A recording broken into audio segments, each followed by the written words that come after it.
everybody, welcome to the 12 days of Stitchmas, and this is Stitchmas Day 2.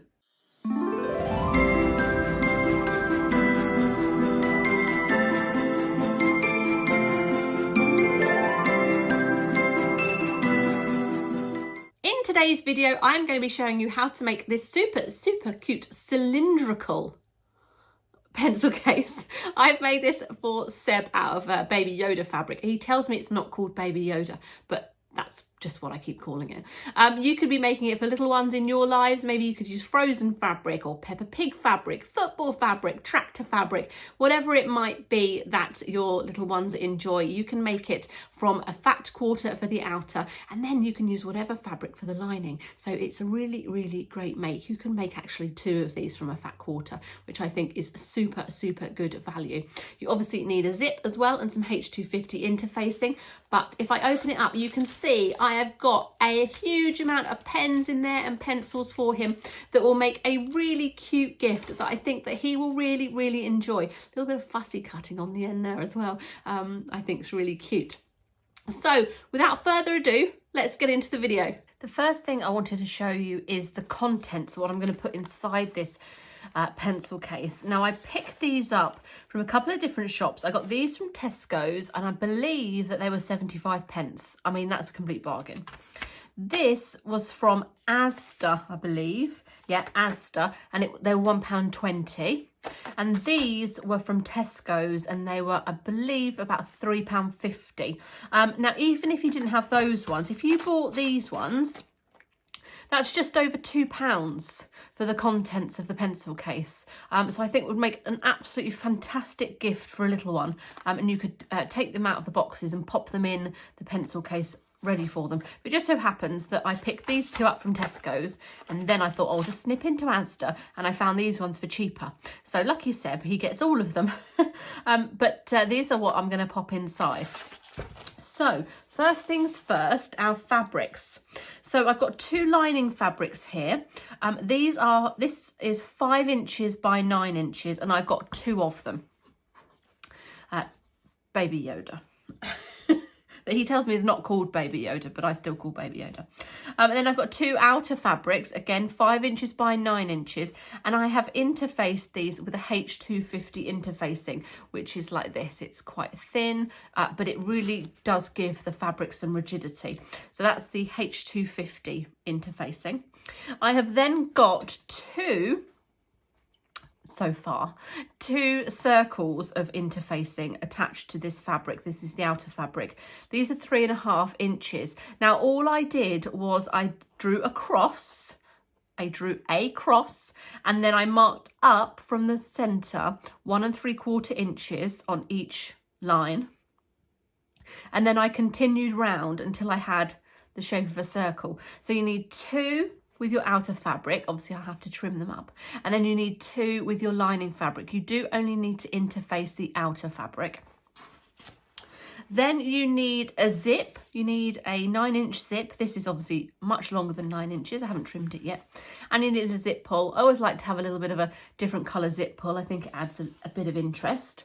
You also need some zip tabs. Now I always cut just 2-inch strips for my zip tabs.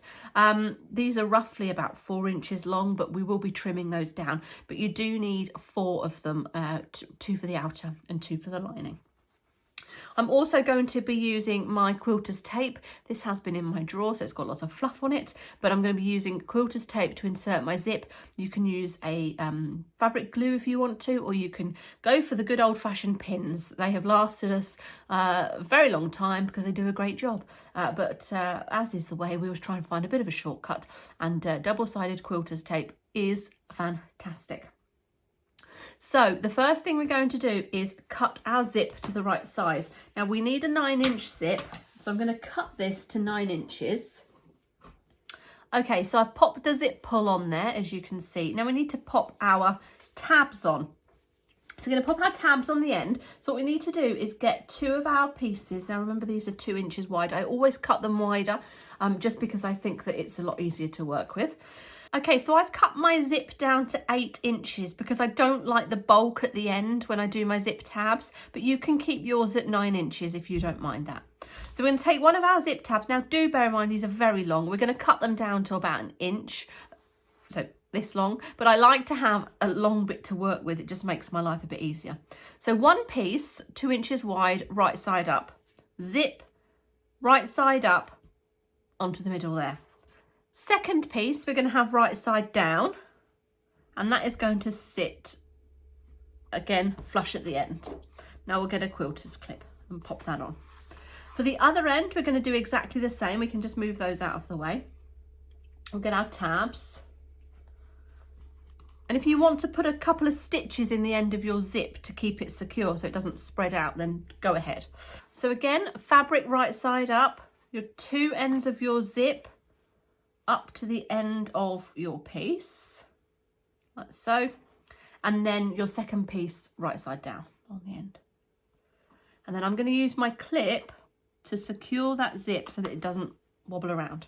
So now we've got 2 zip tabs on, and we're going to stitch those down using a 1/4 inch seam allowance. So like a fool, I didn't record what I just did.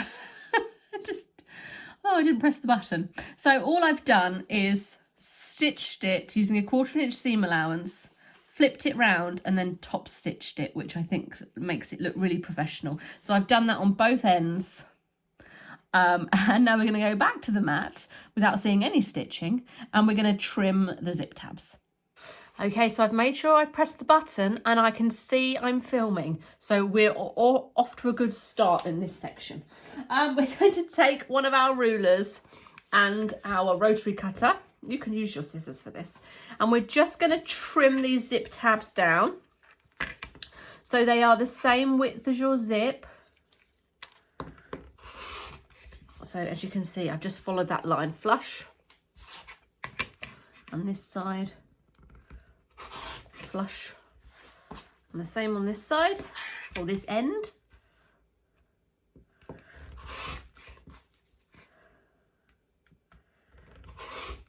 There we go. And then we're going to trim this zip down now so that it is 9 inches. So we know that this is 8 inches, but we've lost 1/4 inch for our seam allowance. So the zip is now 7.5 inches. So on either end we need, what's your quick maths? It's 3/4 inch either end. So using my ruler, I want to measure 3/4 inch. You can, of course, use your scissors. So 3/4 inch,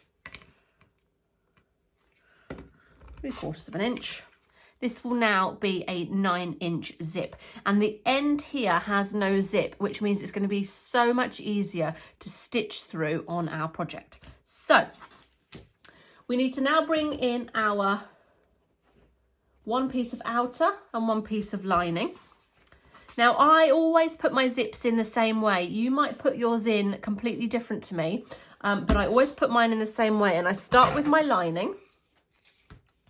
And I get my quilter's tape and I pop the quilter's tape along the top edge of my lining and I snip. And then I peel the tape away because it's double-sided. And then I get my zip. I'll just close it so it's nice and straight.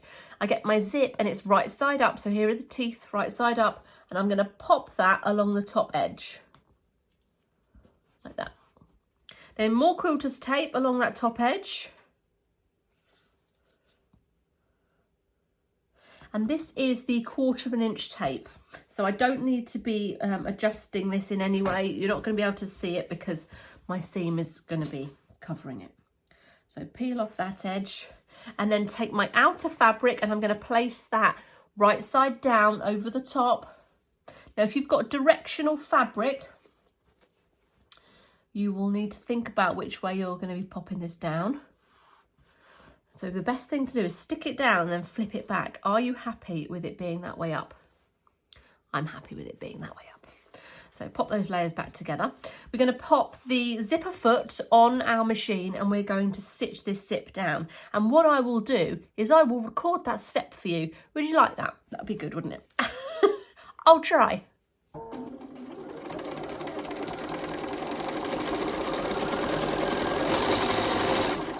Okay, so I'm just approaching the zip pull now, and I'm just going to lift up my foot, open up the layers and move the zip pull back.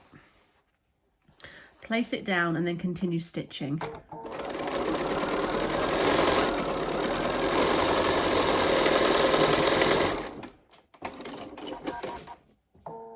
Okay, so we've got that. Isn't that just delightful? Looks totally gorgeous. And now we're going to repeat this on the other side. So we're going to do the layers exactly the same, and then we're going to stitch it. And then I will bring you back to the machine and we will top stitch it. Right, so I've given this a really, really good press, both sides, as you can see.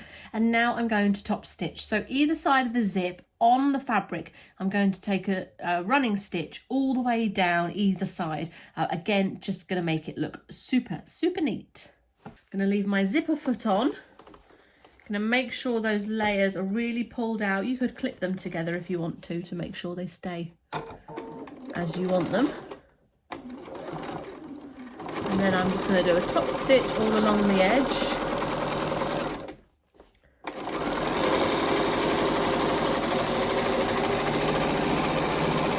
If you find that your stitches go a bit wonky, you can always draw yourself a line to follow across the top. A really simple way to just make sure you've got a straight, neat top stitch.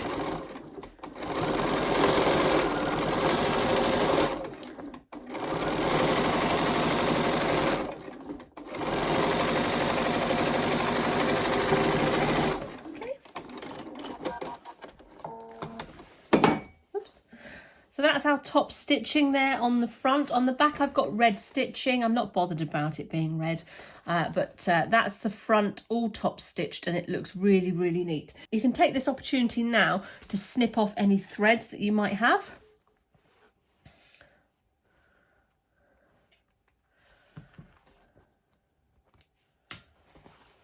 Okay, and then we're going to move on to the next step. So now we've stitched that edge, we want to cut ourselves a piece of binding. Now this is 9.5 inches by 1 3/4 inches, and I folded it so the wrong sides are together along the width there, along the length of the fabric, I should say. And then those raw edges, we're just going to then clip along the raw edge of that bottom seam. And what we want to do is make sure we've got a little bit of overhang each side so that we can trim it down after we've stitched it on, which will make it look really neat and easier to attach our other binding onto. So there we go. And now we're going to use our seam allowance, again the same 1/4 inch, and we're going to stitch that all the way along the edge. Right, so I'm just going to stitch in the ditch now, which is just going along that same edge. Catching the binding underneath.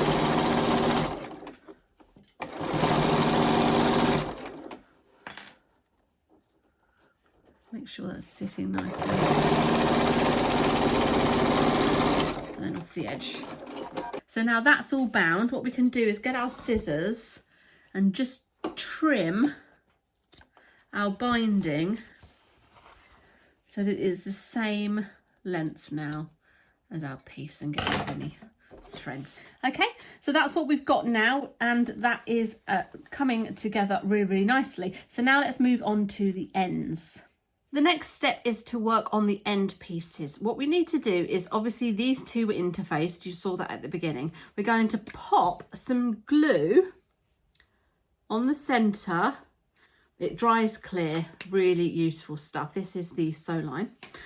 Then going to take its counterpart in the lining and pop that onto our outer fabric. Just give it a little bit of a rub. And then the same on the other side. Put them together. There we go. So now we've got the two fabrics attached.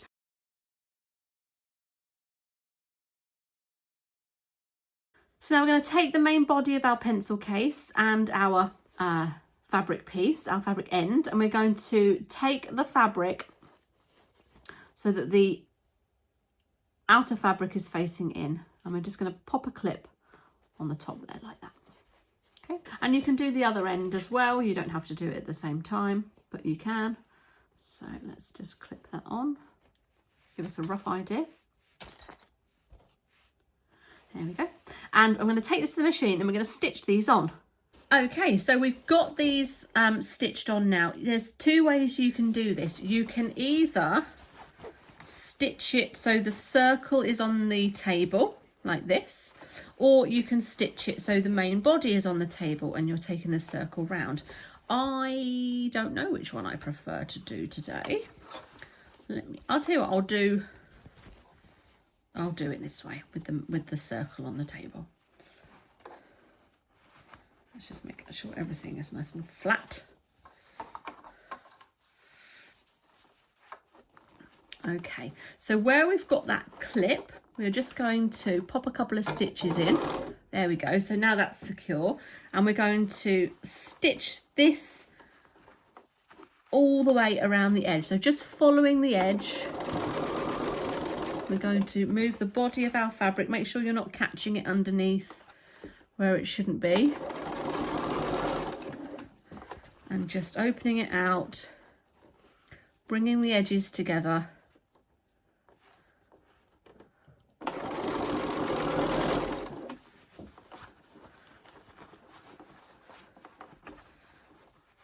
It's a little bit fiddly, but you can get there. Just move that fabric bulk out of the way. Make sure the edges are lined up.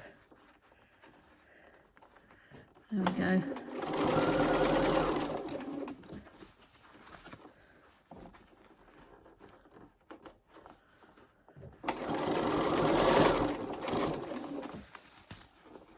And just keep going round.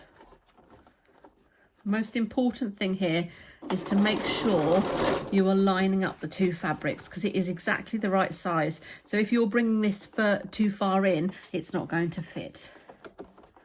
So you need to make sure that the two edges are lining up.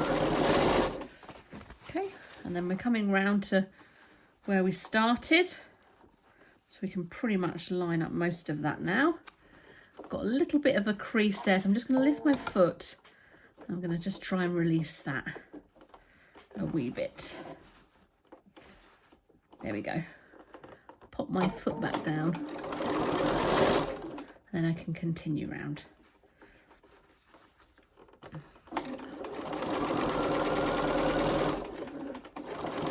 I'll just do a little back stitch.